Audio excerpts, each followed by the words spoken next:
हुए किला झोपड़पट्टी के सभी जिम्मेदारान, हमारे बड़े भाई मुस्तकिम डिप्टी साहब और इतनी बड़ी तादाद में आए हुए सभी किला झोपड़पट्टी के लोग, पहली बात तो मैं आपका आसिफ सेक्रेटरी साहब की तरफ से और माननीय डिफेंस कमेटी की तरफ से बहुत बहुत शुक्रगुजार हूँ कि आप लोगों ने काम को पहचानते हुए काम करने वाले का इस्तेकबाल यहाँ पे रखे। जैसे हमारे जिम्मेदार मुस्तकिम डिप्टी साहब भी यहाँ पर बैठे हैं।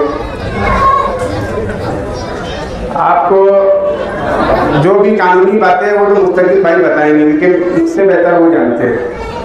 लेकिन आज मैं ये बोलना चाहूँगा आप सबको, क्या इनमें ऐसे बहुत से भी लोग हैं, माजरत के साथ बोलना चाहूँगा मुस्तकिम भाई, जो इसी जगह पर बैठकर जब हमारे खानवादे के ऊपर इल्ज़ाम तराशी हो रही थी तो तालियां बजा रहे थे, उनके कानों तक की भी आवाज़ जा रही होगी।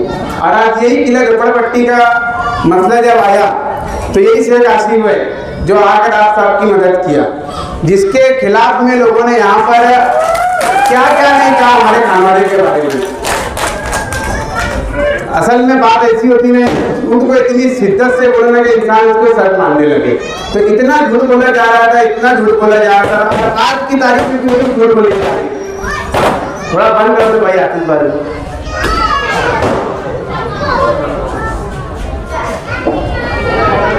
तो बोलने का मतलब ये है कि शहर ने जिसको जिम्मेदारी दी है तो वो शहर से गायब है।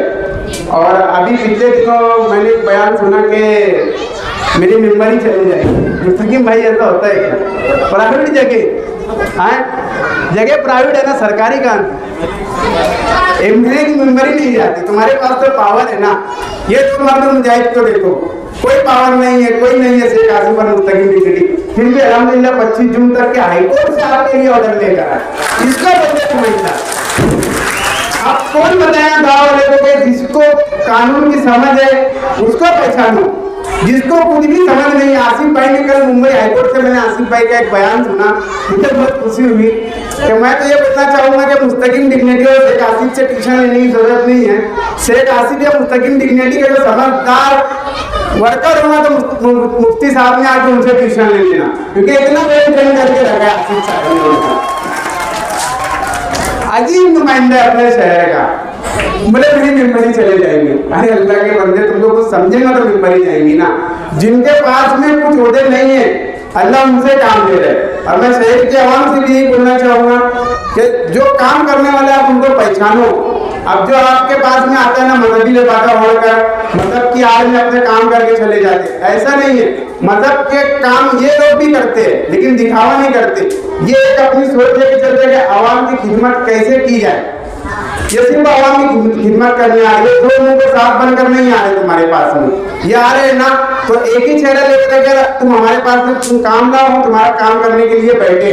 और आज इन्होंने काम करके बताया, इंशाल्लाह अल्लाह से दुआ करो कि दोनों भाइयों को मेरे अल्लाह इतनी ताकत दे, इतनी कुव्वत दे कि आगे भी ना सिर्फ किला झोपड़पट्टी बल्कि पूरे शहर की इसी तरह का वो नुमाइंदगी करते रहे। इसमें आपका बहुत साथ की जरूरत है। और एक चीज बोलना चाहूँगा, यहाँ बहुत फिदाइन दस्ता बोलते हैं, जाकर सवाल करो।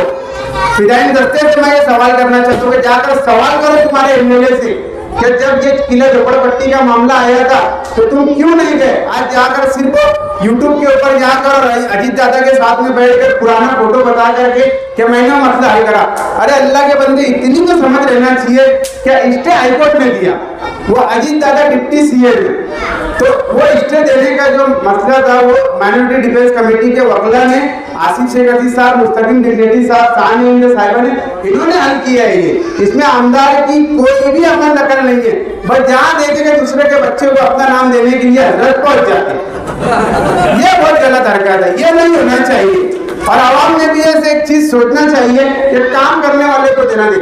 आज इसी जगह के ऊपर से मुझे अच्छी तरीके से याद है कि हमारे घराने के ऊपर, हमारे लोगों के ऊपर इतने बेबुनियाद इल्जाम लगाए गए थे। और आज यही चीज गवाए और ये लोग गवाए कि किला झोपड़पट्टी का मामला है तो यही शेख रशीद खानवादे का एक बेटा था शेख आसिफ, जिसने आगे आकर आप लोगों का साथ देने का काम किया। तो आपकी भी एक जिम्मेदारी बनती है कि आने वाले वक्त में जब भी आसिफ शेख रशीद साहब, मुस्तकिम डिग्निटी साहब को आपकी जरूरत पड़े तो ईमानदारी से, जैसे इन लोगों ने आपका साथ दिया तो आपका भी काम बनता है कि आप भी उनका उसी तरीके से साथ दें। तो आप सब साथ देंगे ना आगे भी, और आज दुआ करें कि अल्लाह दोनों को हिम्मत दे, ताकत दे कि आप लोगों के लिए उसमें तन मन धन हर चीज से वो लगे। आज कोर्ट का जो काम है मामूली काम नहीं है। आज आप मालेगांव कोर्ट में जाएंगे तो आपकी समझ बन जाएगी। ये दोनों भाई तो मुंबई हाईकोर्ट तक जाकर आपकी लड़ाई लड़ रहे हैं। तो आप सबसे यही गुजारिश है कि असली जो लोग हैं, जो काम करने वाले लोग हैं, उनको पहचानो, और जो मजहब का लिबादा होल करा रहे हैं उनको भी पहचानो। वो आपके कोई काम आने आने है नहीं। कितनी बार किला झोपड़पट्टी में उन्होंने रॉड मारे, उनको कोई बता सकता है क्या? नहीं मारे। अभी सर्वे नंबर 178 का जो मसला आया, जब सब हो गया वहां तब जाके हजरत ने रॉड मारे, जब तुम्हारी मेंबर ही नहीं जा रही थी। तब लोगों ने जब तुम पे हंसे तो जब तुमने जाकर वहां पर रॉड मारे।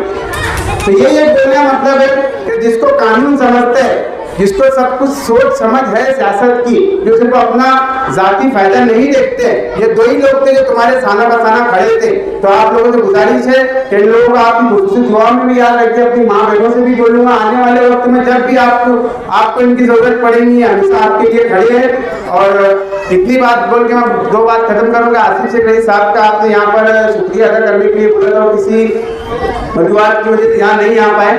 इंशाल्लाह वो आपसे आगे मुलाकात करेंगे। बहुत बहुत शुक्रिया। अस्सलाम वालेकुम।